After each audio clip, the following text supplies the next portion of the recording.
My name is Josh Peck, host of Peck Report on Daily Renegade. I used to suffer with chronic pain from a degenerative bone disease. I was hopelessly addicted to opioids without any end in sight. But then I discovered Kratom and CBD. I am no longer on prescription drugs, and I have more energy and pain relief than ever before. Kratom and CBD have given me my life back without draining my bank account. If you too would like some minor to major pain relief, Kratom and CBD might be for you. Either click on the links in the description below this video or go to dailyrenegade.com on the top left banner or right side ad and check out Tropic Health Kratom and CBD. Use promo code HEALTH20 for 20% off your order and get your life back today.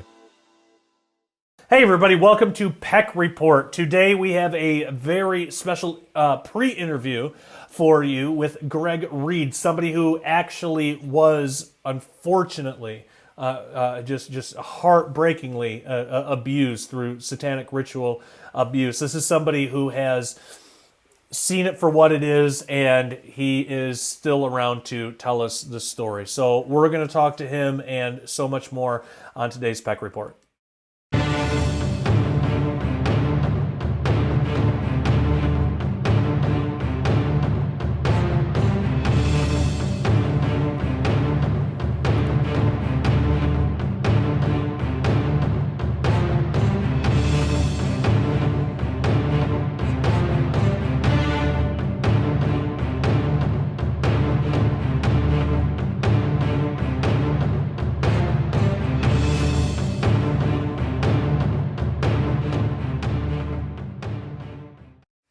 All right, hope you guys are doing well. Thank you so much for joining us. So Greg Reid, for those who aren't familiar, is a phenomenal individual.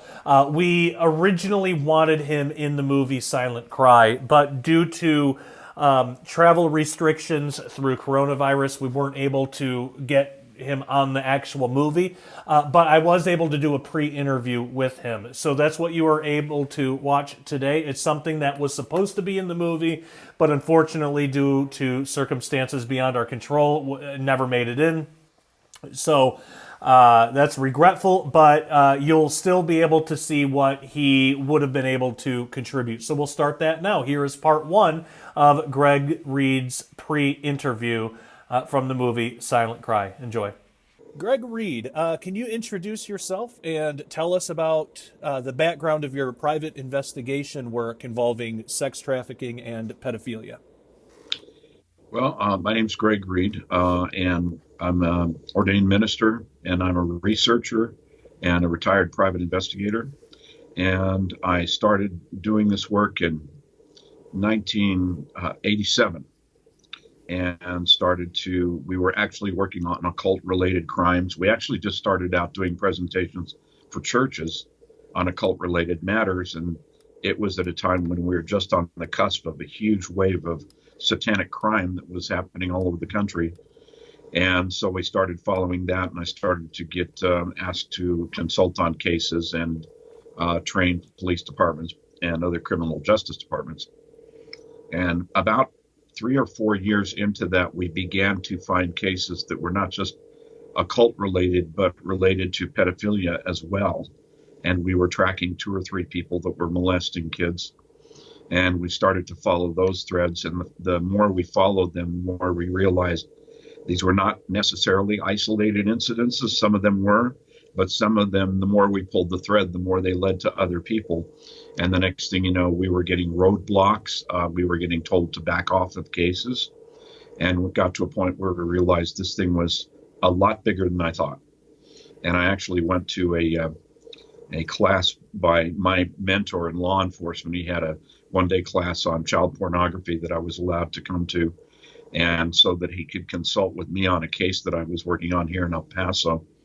And he looked at it and he said, yeah, this is definitely bona fide. And this was, I think back, I'm going to say somewhere around 92 or 93. And he looked me square in the face. And this is way back then. He said, I want to tell you something. He says, child trade and child pornography is a $15 billion a year industry. You better be very careful that you want to do this, because there's not much that they can't make disappear if they know that you're onto them. And that was my first real take a deep breath and see if this is really what God wanted me to do moment. In your estimation, how common is sex trafficking and pedophilia in America today?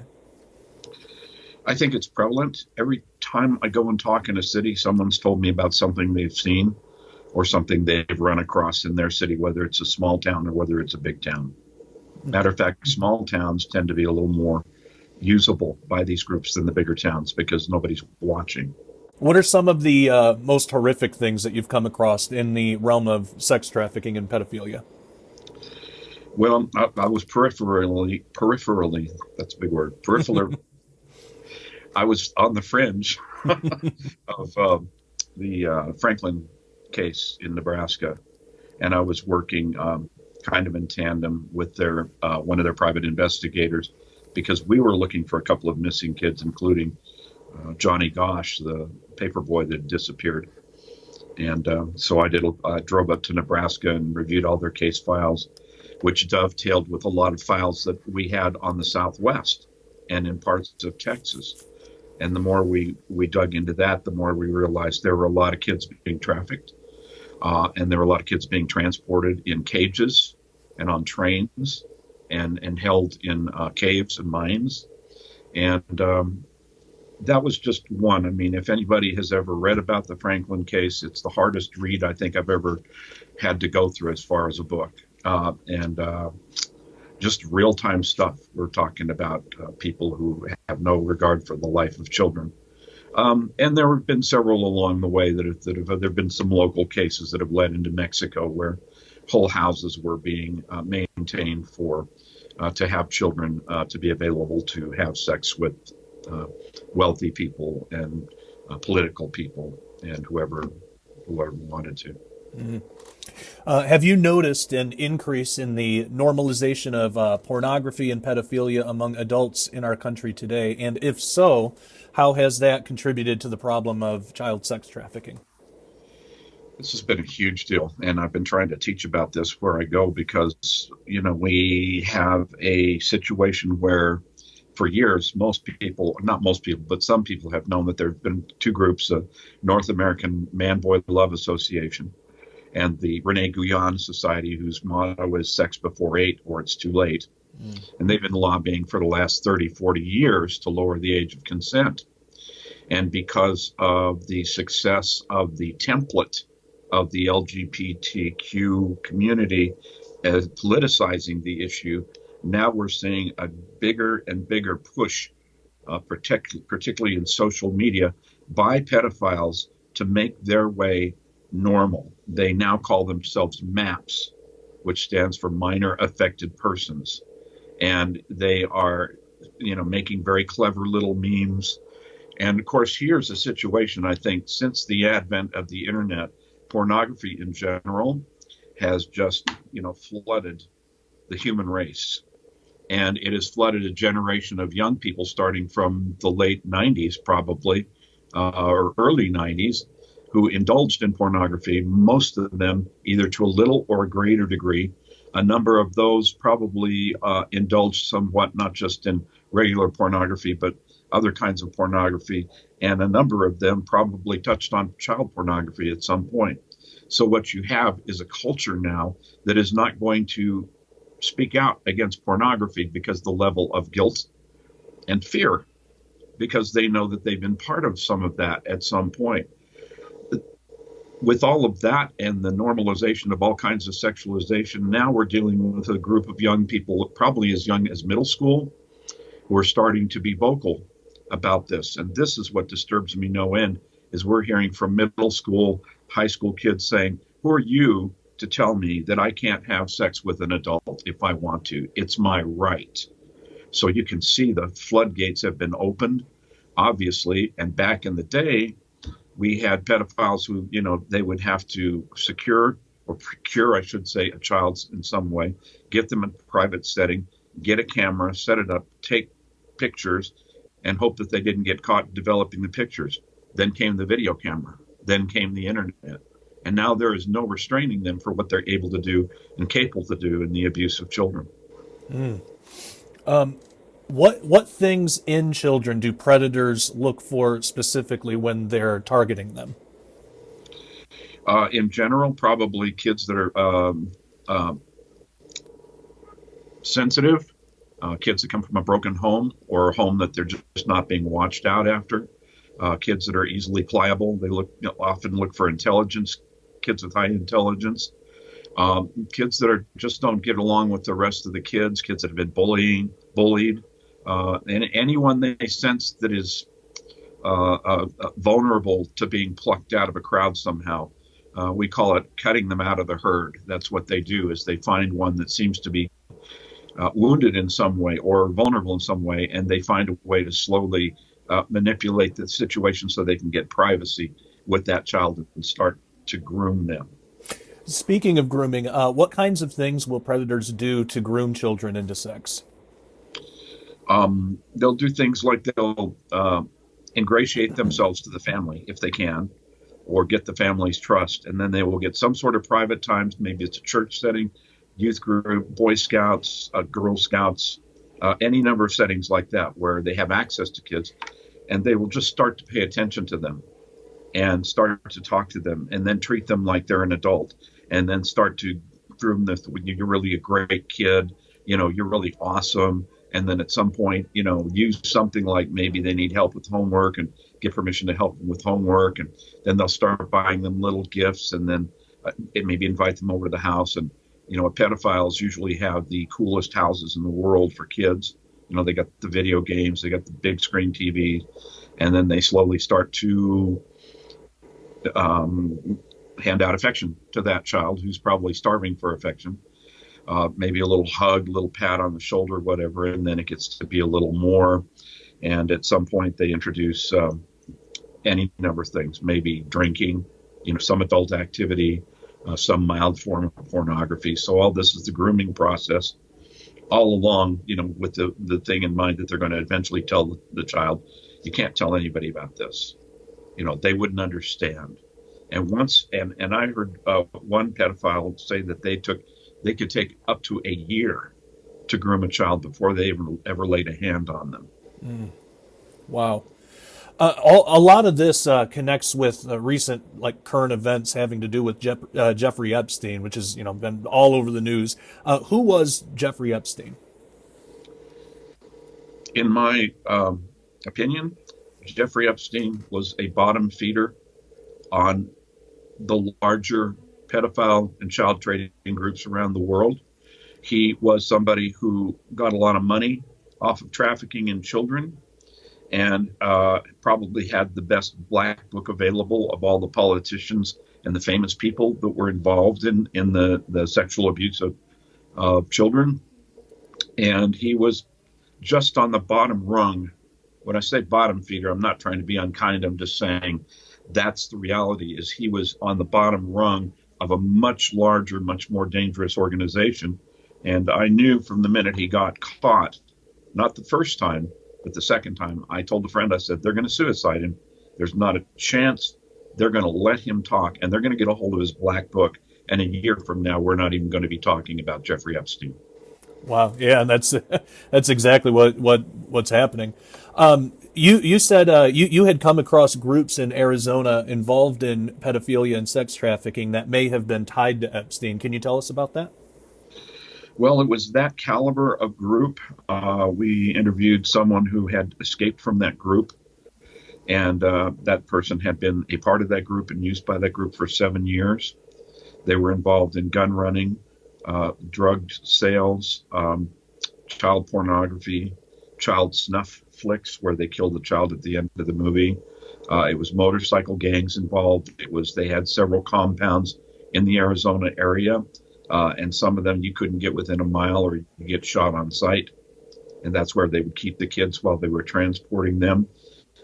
They flew people on private planes into the south end of a university there to come in to have sex with children. We're talking about people in government and people in high places. It was very, very organized and dangerous group, and some people in high places. How did you get involved in that investigation? What was the conclusion that came out of that? The conclusion was I took down all the information from the runner, and then I did some boots on the ground out in Arizona and verified as much of that information as I possibly could. I verified the locations. I verified the addresses of some of the people that were named, and nothing, absolutely, it was a 15-page report. Nothing in there was, the things that could be verified were absolutely able to be verified. And the conclusion is that I turned it over to some friends in the FBI, and they said, it was great information, but they didn't have the time or the money to work on it.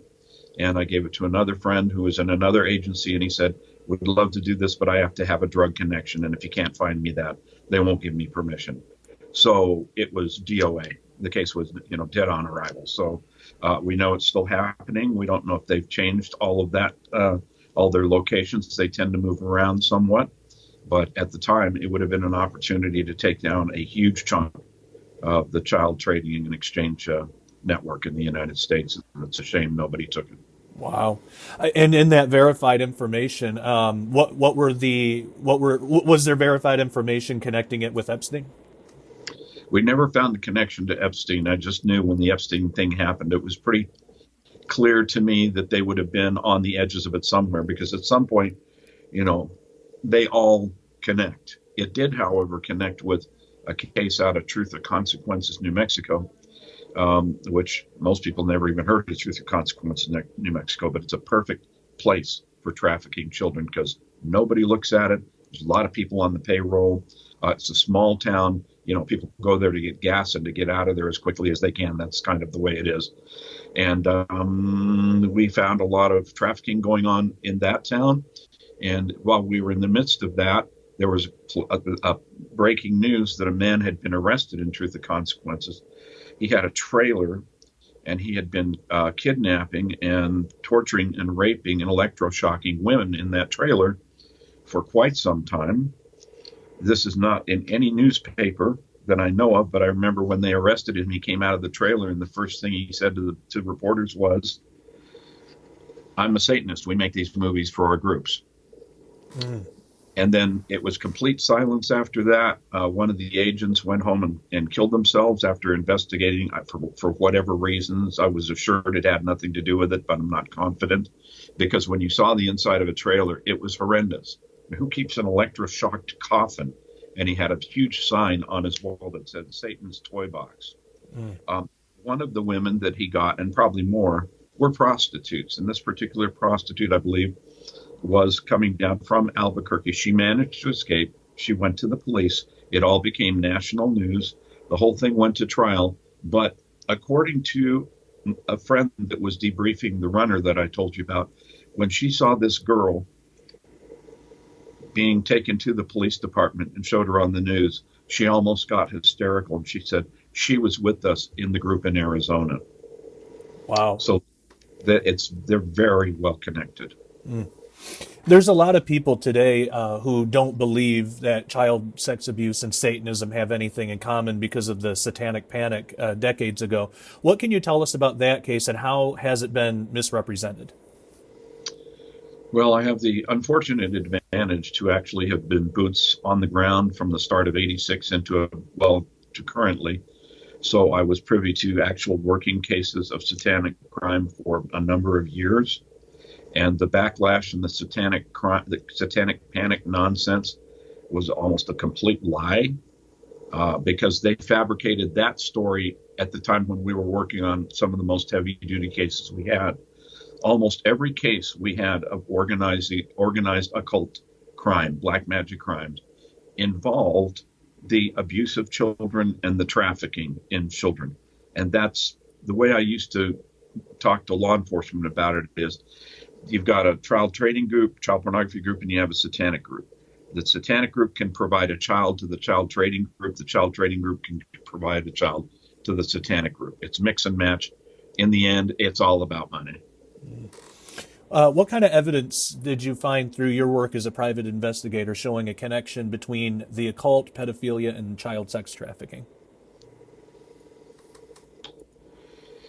We worked a couple of different cases for children where they were, while they were in therapy, wrote massive amounts of drawings and pictures that showed occultism as well as the abuse they were taking place. We were talking about little children the age of 10, doing little childish drawings of them being, sexually abused, and then, occult things that they had no way of knowing what that was. Those were peripheral cases.